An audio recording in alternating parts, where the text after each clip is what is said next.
Hi, my name is Leia. Welcome to Breaking the Cycle. Today we're here with Sterling Wilmer speaking about mental health and addiction. Hello, Community Bridges High School Podcast. Thank you for having me so much. My name is Sterling Wilmer, and I am the current reigning title holder of Miss Montgomery, which is the preliminary competition and the organization to the Miss Maryland competition. And then in turn, we are under the Miss America organization. I'm really excited to be here and talk to you a little bit about mental health. I'm a current psychiatric nurse, and I am now going for my doctoral degree in psychiatric nurse practitioning and nursing education at Johns Hopkins. So I'm not going to say I'm an encyclopedia or a dictionary of mental health, right? I'm still learning like everybody else, but I've been in the practice for a little bit under 3 years, and I'm super passionate about health equity and mental health, adolescent mental health as well. It's really cool. I'm Daniela. Hey, my name is Yalabe. Hi, my name is Fiona. Hi, my name is Bendy. My first question that I really wanted to ask was, what entails being a psychiatric nurse? The intersectionality of it all is the reason why I really loved going into mental health and becoming a nurse. We can work in community settings, so outpatient clinics. We can work for nonprofits. We can work in schools. We can work on floors in the hospital that are helping people with other mental health issues and addictions and different things like that. We work in the military. So just about everywhere you can think of, you can find a mental health nurse. It really depends on when I say, what is your jam? What is your vibe?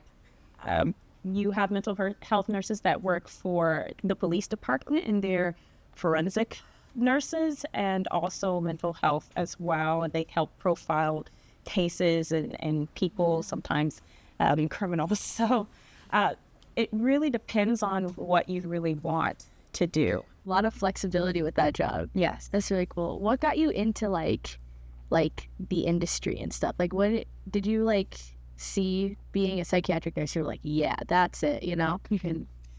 I think right around my junior or sophomore year in high school, I told my parents that I wanted to be a psych major.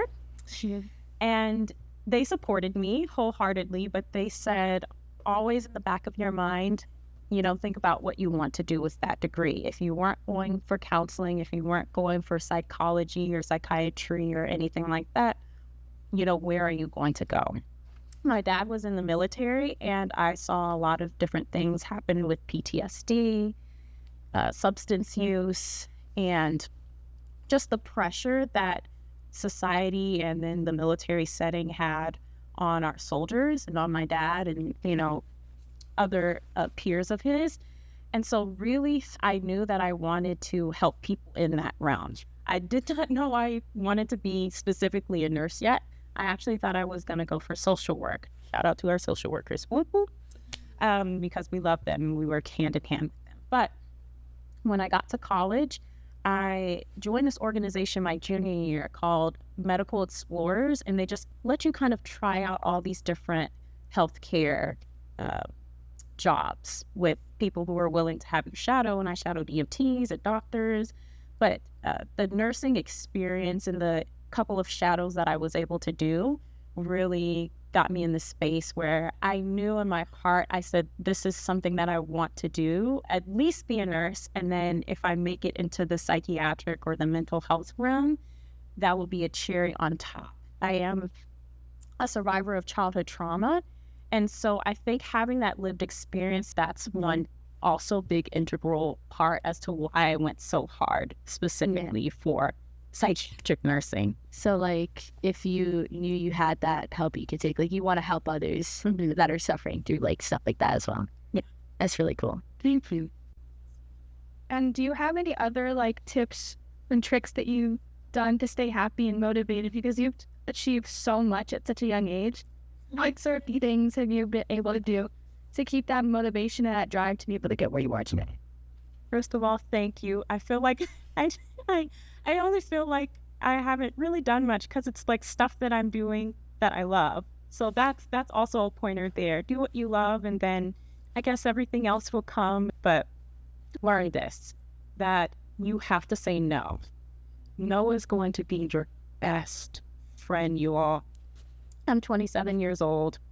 And it took me a very long time to be able to set healthy boundaries. Another tip, any relationship that is worth keeping is a relationship that respects and understands boundaries. When I am tired, I know that I have people that understand, no, I cannot do this.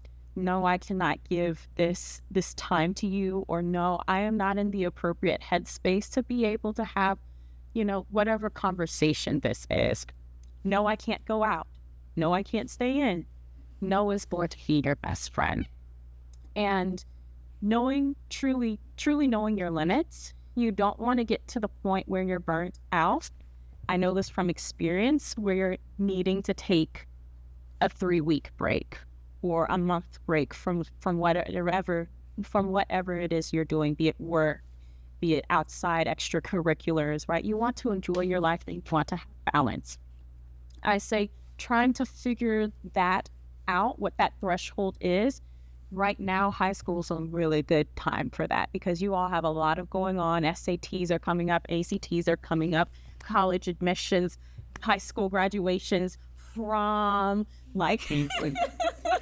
and then whatever else, community bridges, whatever else you all are involved in. This is right now the test and trial era to start building that level of tolerance, exercising the word no, because sometimes also as women, it has been ingrained of us that, no means bad. No equates to not being productive, right? You don't always have to be productive, everyone. I want you to hear this very loud and clear. You don't always have to be productive. You need to set limits, you need to say no, and you need to carve out time for yourself. Even having this title and all of the stuff that I am doing, I tell a lot of people yes, but I tell a lot of people no as well. I'm going to do this. And I let people know I'm going to have self-care. I'm going to sit down and read my book and boil some water and drink some hot tea. And I'm not going to make this conference. I'm so sorry. That is, I think, one of the biggest things that I can now see and reflect on in my late 20s that I wish I would have started to do when I was even a little bit younger than you all. Thank you for, we're so grateful that you said yes to this podcast. I am so grateful to be here. I was so excited. Of course, I'm coming through. Thank you for that.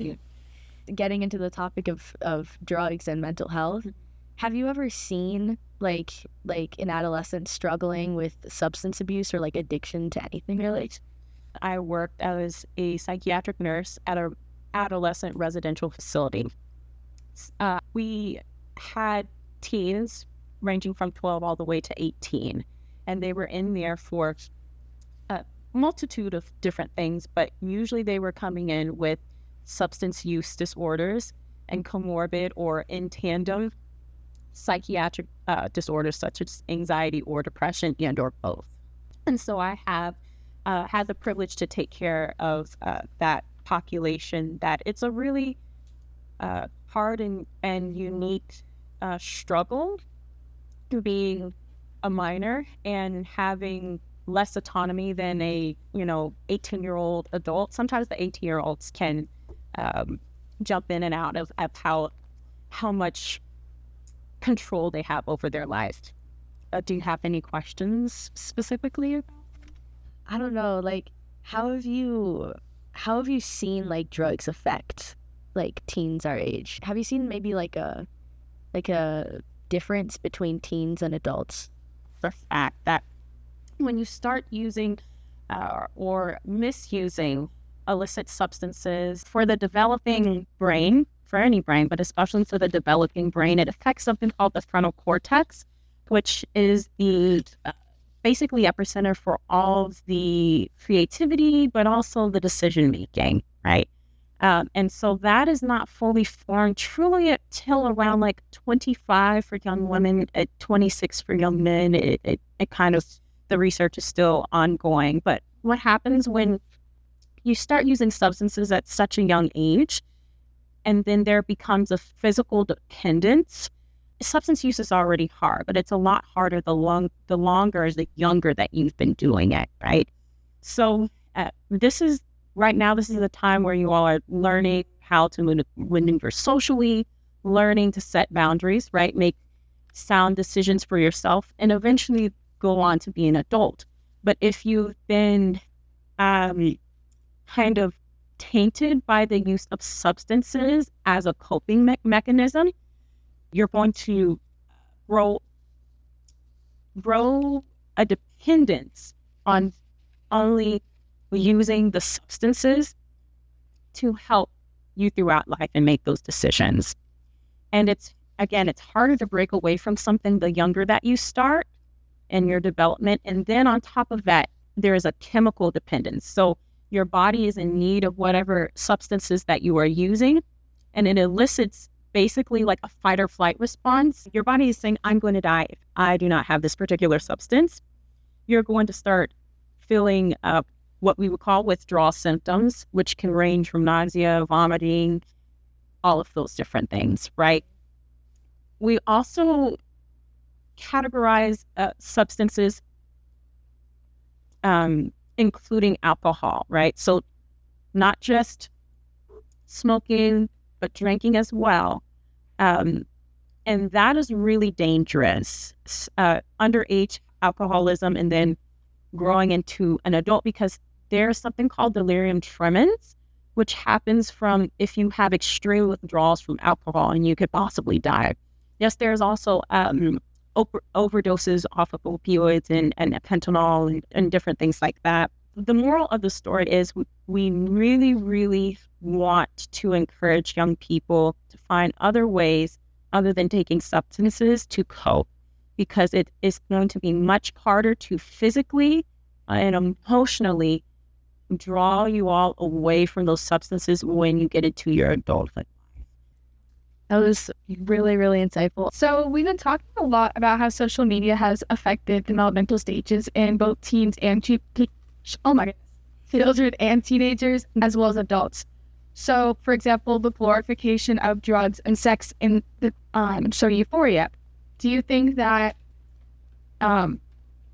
this epidemic of kids doing stuff that they might not want to do is an attempt to fit in, or is it something more than that? How Euphoria. So I think that our society walks a very thin line about what is entertainment and the glorification of different things. There are movies, there are things that should be consumed by a certain age group and consumed by a certain age group with an intention in mind of it being art. And then there are certain lines crossed with when you start talking about genuine stories of people's struggles and real, actual life that I think can be beautifully and tastefully and artistically done. I'm not, doubting that. But I think you also have to read the room, kind of the generation and the way and the fanfare and the hype that certain stories get and are going to be like displayed in that way. While there's no doubt in my mind that the stories of Jules and Rue and Cassie and so many other of the characters on Euphoria have actually happened and are probably most likely definitely based off of real people, right? I think there is a time and place. I think there's also an appropriate age for that type of content to be consumed. And I think that it can also be used as a really effective tool to open up organic conversations such as what we are doing now, right? Maybe in some controlled space or environment, a clip or dissecting this show in a way to where having these conversations are a little bit easier and more palatable for those that don't really want to jump into maybe some of their own experience trauma or the trauma that they've seen or the questions that they have about substance use and mental health. can be a really good segue. That being said, I personally, the glorification in general of drugs, over-sexualization, and violence, especially historically for communities of color as well, has been an issue and continues to be an issue. And so I'm always going to stay on the very cautious side when you start talking about glorifying stories that have that sort of content in that way.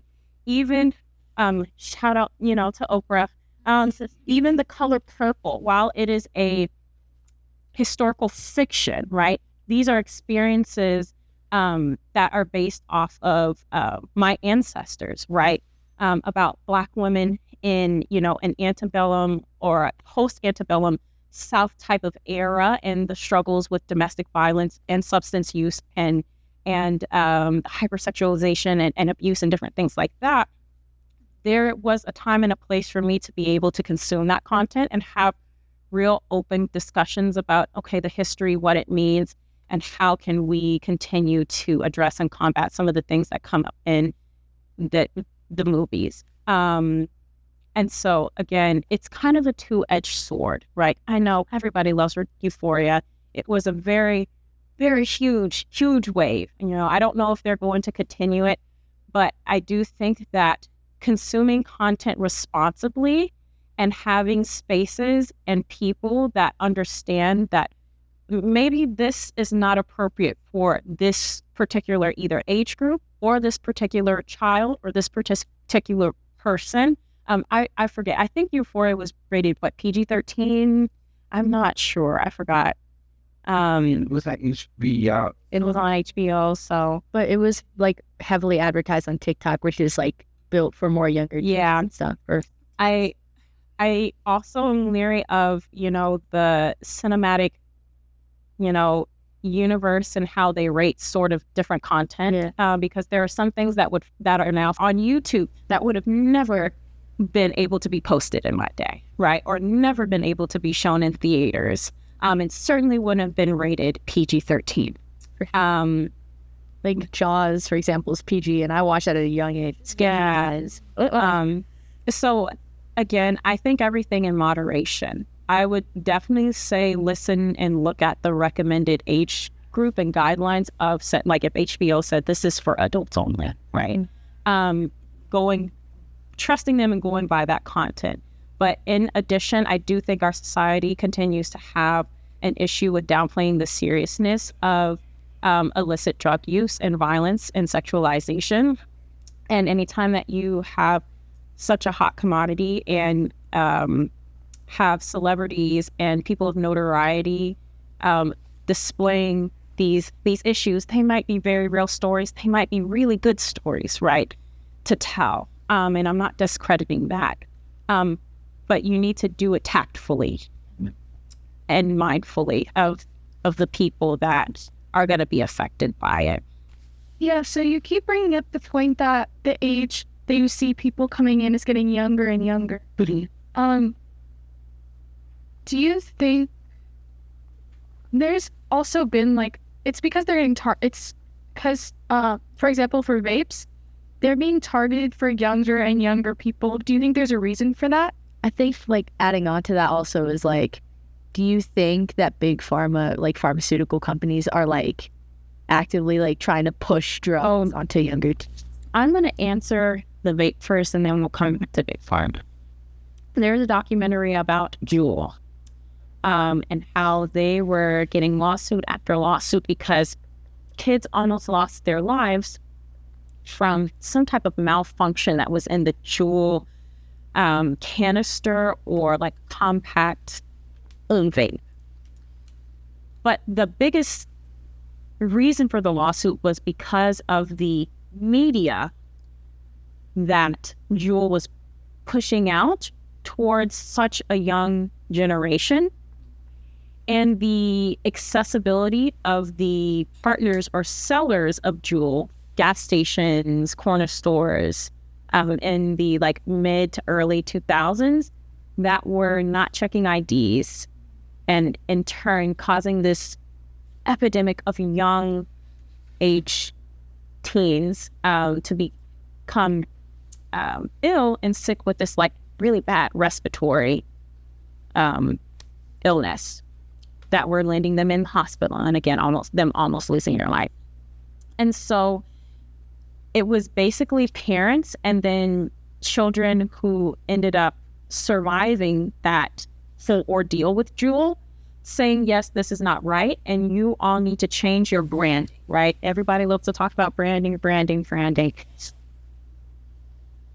People at cigarette companies used to have really what we would say now is like, well, it's illegal branding, right? They would place their cigarette ads within certain miles of each other, and it just seemed like every time you turned around, there was always this, cigarette ad. Marlboro was a really, really big one. They would use movie stars. They would use like really beautiful scenery and run like extravagant commercials all around this one little cigarette. Smoke a Marlboro, right? And so when they started discovering the issues and how unhealthy that cigarettes were and tobacco was, they started forcing people in the 70s, the 60s, the 70s, the 80s, all the way up until the 90s, hey, you have to stop making these commercials so attractive with these cigarettes. You can't have beautiful model-esque, young women on the cover and on the face of your cigarette box. You can no longer throw these like extravagant, Marlboro cigarette parties and invite celebrities and just brand this as something okay. Now you have to start putting black box warnings on your cigarette boxes. Now you cannot design a mascot for your cigarette company that is attractive to kids or attractive at all, right? It used to be, I forgot, camel cigarettes used to literally have this cute little camel. And I was like, Mom, the camel. She's like, no, that's not the camel you think. I'm thinking Toys R Us giraffe. It is literally a cigarette camel.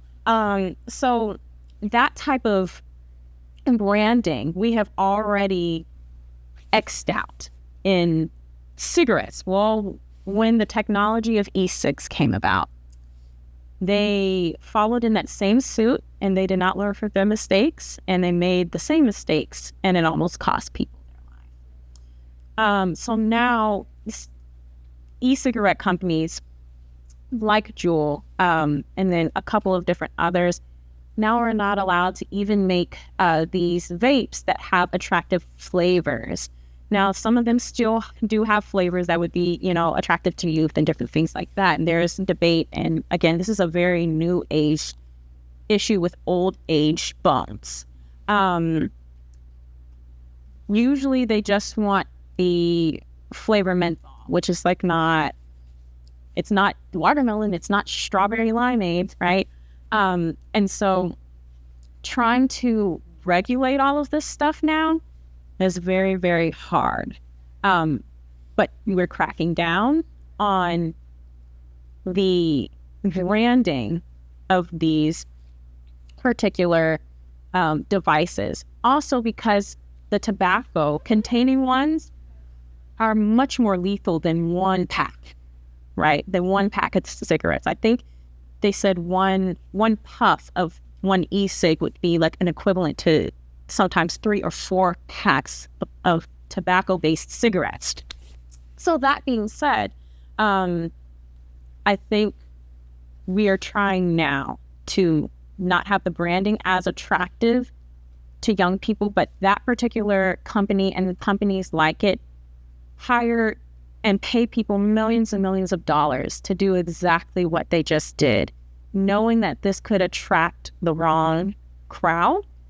And so just for you all to continue to stay educated, just because we see this cute little box, I don't even think the Juul is anymore, but these very sleek looking, e-cigs, the vaporizers, all of that stuff, I can't say anything for, when you're 18, but just know as you're underage, whether it be e-cigs, whether it be traditional cigarettes or whatever it is, inhaling the smoke, it's not good for your developing lungs. And that's that. I think one last question I want to ask before we break for break is, to what extent do you think we should stop with add glorifying and romanticizing cigarettes and Juul and stuff? Would you think there should be warning labels for maybe when we see cigarettes in books or TV shows, or our favorite characters are having a little cig and it's Yeah.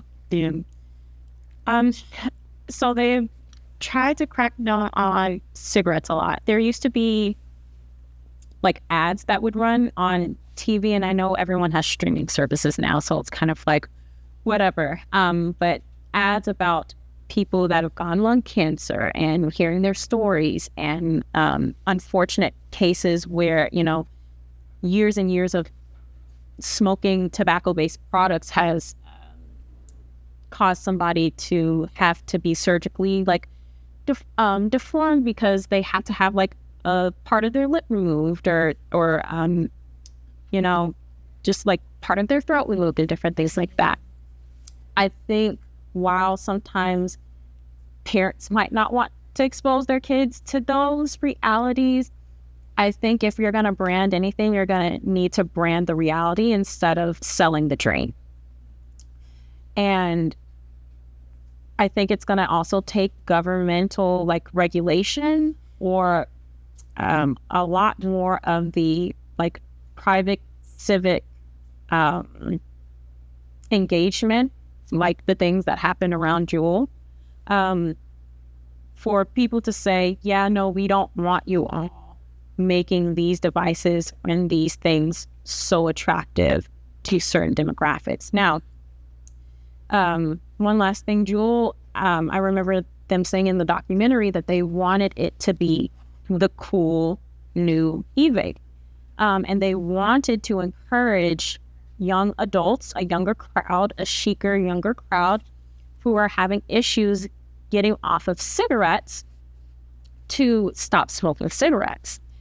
But where they messed up was they made it about 3 or 4 times as lethal, right? And they're still giving them this tobacco-based product. While it doesn't have everything that a traditional cigarette does, they're still giving them, the nicotine craving and more.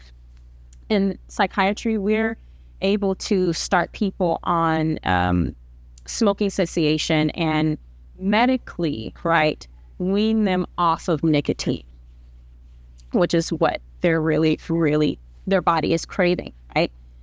If you want to stop smoking, I think a combination of seeing professional help to have that medical edge of quitting is going to be a lot more effective than just switching from cigarette to e-cig, and then trying to stop quitting that way.